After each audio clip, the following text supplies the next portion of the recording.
Sudah sesuai ya Bu ya. Baik Ibu, di sini kita nanti akan melakukan pemeriksaan pada daerah kelamin Ibu untuk menentukan diagnosisnya. Mungkin nanti akan tidak nyaman karena saya akan pemeriksaan dipegang-pegang terus dia akan masukkan alat ke dalam kelamin Ibu ya Bu ya. Tapi nanti akan saya menyisir ke dalam tersebut apakah Ibu bersedia dan apakah Ibu ada yang tanya terlebih dahulu. Privasinya siapa? Oh iya, privasi itu pasti kita jaga. Saya di sini di depan anak perawat, tapi Ibu juga kalau misalnya mau ditemani sama suami boleh. Nanti di sini tirai dan yang lainnya akan saya tutup agar privasi Ibunya terjaga dan Ibunya nyaman ya Bu ya. Apakah ada yang tanya lagi? Tidak. Baik Ibu, kita mulai pemeriksaannya ya. Ibu boleh berbaring di meja pemeriksaan. Saya izin untuk mencuci tangan dan menggunakan gloves dan menyiapkan alat dan bahan terlebih dahulu. Baik, di sini pasien sudah berbaring di meja pemeriksaan. Di sini Ibu, saya sudah menyalakan lampu dan ini lampunya sudah diarahkan dengan benar ke bagian yang nanti akan diperiksa. Lalu selanjutnya, sini saya izin untuk mencuci tangan menggunakan gloves dulu ya Bu ya.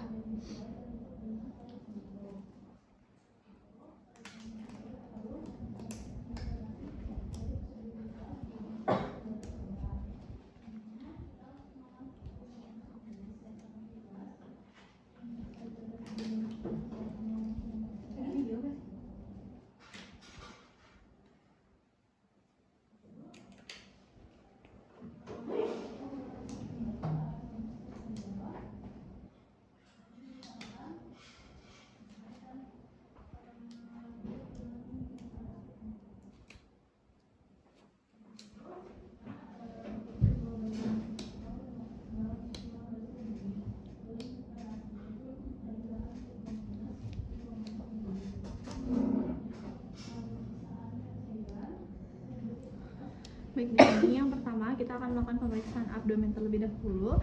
Di mana untuk pemeriksaan abdomen ini pemeriksa dalam posisi berdiri. Lalu setelah itu kita minta pasien untuk berbaring di meja pemeriksaan dalam posisi yang terdekat. Di sini pemeriksa berdiri di bagian sisi kanan meja pemeriksaan dan kita periksa perut untuk ada atau tidaknya benjolan di area suprapubik. Setelah itu di sini tidak ada benjolan. Lalu selanjutnya kita perhatikan apakah area abdomen itu datar, bundar, cembung atau cekung. Lalu selanjutnya kita palpasi pada bagian suprapubisnya untuk menilai distensi kandung kemihnya. Lalu selanjutnya kita akan pemeriksaan inguinalis dan juga pubis. Di sini pemeriksa dalam posisi berdiri dan kita minta pasien untuk berbaring di dalam posisi litotomi. Setelah itu untuk pemeriksaan area inguinal, kita akan inspeksi terlebih dahulu dan juga palpasi area inguinal untuk menilai darah linfadenopati. Jika ada, kita perhatikan jumlah, ukuran, konsistensi, mobilitas, dan apakah ada rasa sakit pada saat palpasi atau tidak. Punten ya Bu, ini sakit tidak Bu? Tidak ya. Nyeri ya. Baik, lalu selanjutnya kita akan pemeriksaan pada bagian area kemaluan atau pubis. Kita periksa kelainan kulit seperti ada edem, makula, eritem, papul, vesikel, erosi, ulkus, dan juga kutil pada rambut kemaluan. Apakah terdapat ada kutu atau telur? Di sini tidak ada. Lalu selanjutnya untuk pemeriksaan vulva dan uretra, pemeriksa berada dalam posisi duduk. Di sini kita bersihkan terlebih dahulu area vulvanya dengan kain kasa.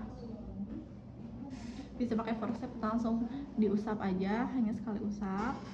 Setelah itu kita inspeksi pada bagian labia mayor dan minor untuk melihat apakah ada edem, makula, eritem, papul, vesikel, erosi, ulkus, dan keluar cairan apa tidak.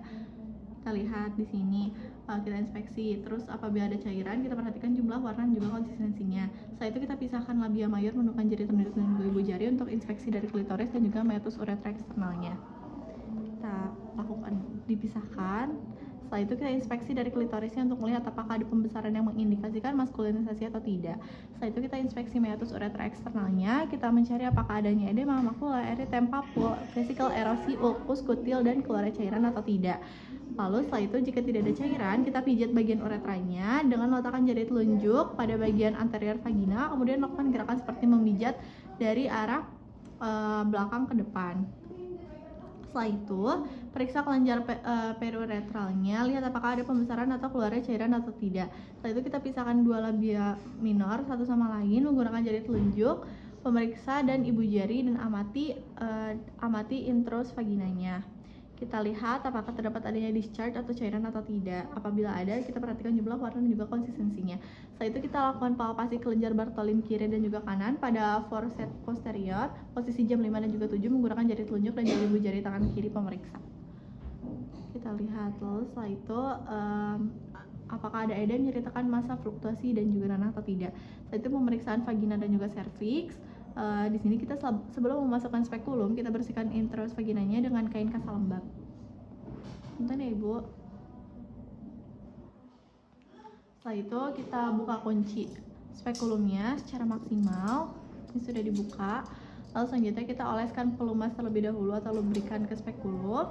Lalu setelah itu kita perbesar intrus vagina dengan menerapkan tekanan ke bawah dengan jari telunjuk.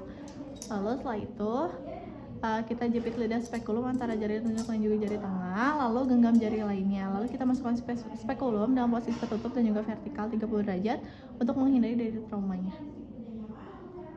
Lalu setelah itu kita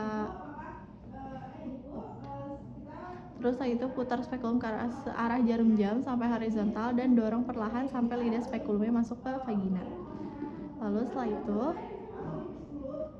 kita buka spekulumnya dengan hati-hati dengan menekan spekulum dengan ibu jari sampai menutup serviks, lalu kencangkan skrupnya.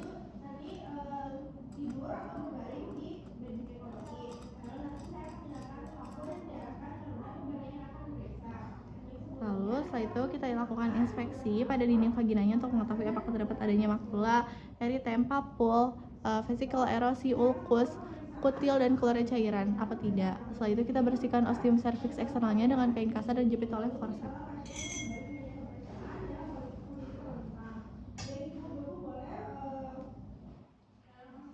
Dan ya Bu, saya masukkan kasa untuk membersihkannya. Lalu setelah itu ini untuk membersihkan mukus. Lalu setelah itu kita inspeksi cervix untuk ektopi, makula, eritem, papul, vesikel erosi, ulkus, kutil, dan keluarnya cairan atau tidak. Setelah itu kita lakukan pengumpulan spesimen. Kita bersihkan dulu ektocervix dengan kain kasa yang dijepit oleh forceps.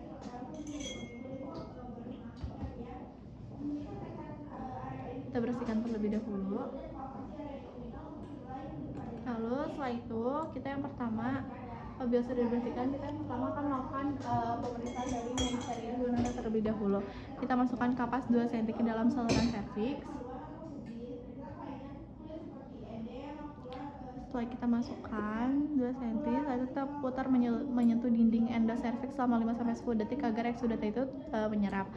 Lalu setelah itu kita masukkan ke transverse media untuk N-gonore. Setelah itu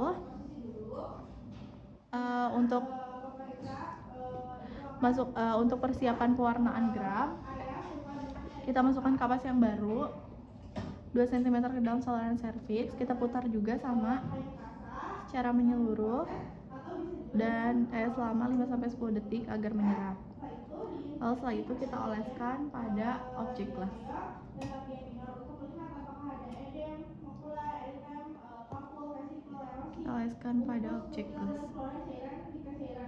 Lalu lakukan fiksasi dengan melakukan pewarnaan gram.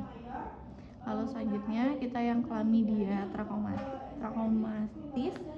Untuk chlamydia ini kita masukkan cotton swab 2 cm ke dalam saluran cervix.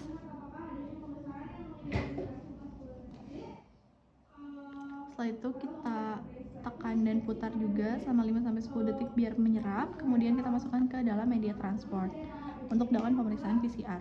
Lalu selanjutnya kalau untuk clue cells, masukkan cotton swab 2 cm yang baru ke dinding lateral vagina. Kita masukkan, terus kita kumpulkan cairan atau discharge-nya. Lalu setelah itu kita simpan di objek glass. Lalu setelah itu nanti dilakukan pemeriksaan pewarnaan gram. Setelah itu untuk yang Candida SP, kita siapkan objek glass yang sudah ditambah dengan tetes larutan dari KOH. Kita teteskan terlebih dahulu KOH-nya 1 tetes. Lalu setelah itu kita masukkan cotton swab ke vagina. Lalu setelah itu usap di slide. Apabila sudah, nanti kita usap di slide dan tutup dengan cover glass. Kita usapkan. Lalu setelah itu kita tutup dengan cover glass. Lalu setelah itu nanti diperiksa di mikroskop dalam waktu kurang dari 10 menit. Lalu setelah itu kita yang Trichomonas vaginalis, kita siapkan objek glass juga yang sudah ditetesi dari NaCl 0,9%. Lalu selanjutnya kita masukkan cotton swab yang baru ke area fornix posterior. Setelah itu kita usapkan desainnya, lalu tutup dengan cover glass. Untuk pemeriksaan ini harus di Microsoft kurang dari 10 menit. Setelah itu kita lakukan penentuan dari pH cairan vaginanya, di mana kita jepit kertas pH-nya menggunakan forceps.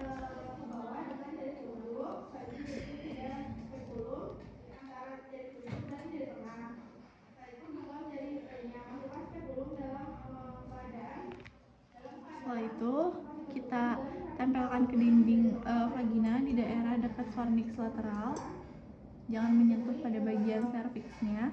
Lalu setelah itu kita cocokkan pada perubahan warna pada kertas pengukur pH dengan warna yang standar. Untuk normalnya 4 dan jika terbaca lebih dari 4,5 menunjukkan kondisi patologis.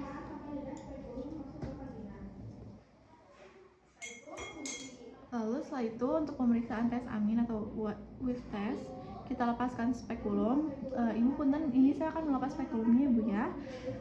Lalu ibu boleh relax saja. Setelah itu kita kendurkan kunci spekulumnya. Setelah itu kita lepaskan spekulum dari serviks dengan menariknya keluar dengan hati-hati. Lalu putar berlawanan arah jarum jam.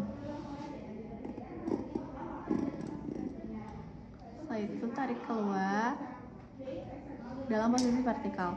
Setelah itu letakkan satu tetes larutan KOH pada mukus vagina yang berada di spekulum. Lalu setelah itu hirup baunya. Hasil tesnya dikatakan positif apabila baunya itu seperti ikan bau busuk atau bau amis. Lalu selanjutnya kita tempatkan spekulum bekas dalam larutan dekontaminasi. Selanjutnya, terakhir kita akan melakukan pemeriksaan perianal ibu ya. Di sini kita lihat bokong kiri dan kanannya dipisahkan untuk pemeriksaan daerah perianal. Kemudian kita amati apakah ada edema, makula, erythema, papula, vesikel, erosi, ulkus, kutil, dan juga cairan atau tidak. Bila terdapat adanya cairan, kita hitung jumlah, warna, dan juga konsistensinya. Alhamdulillah ibu, untuk pemeriksaan telah selesai. Untuk hasilnya nanti kita tunggu dari pemeriksaan labnya bu ya. Terima kasih banyak. Assalamualaikum warahmatullahi wabarakatuh.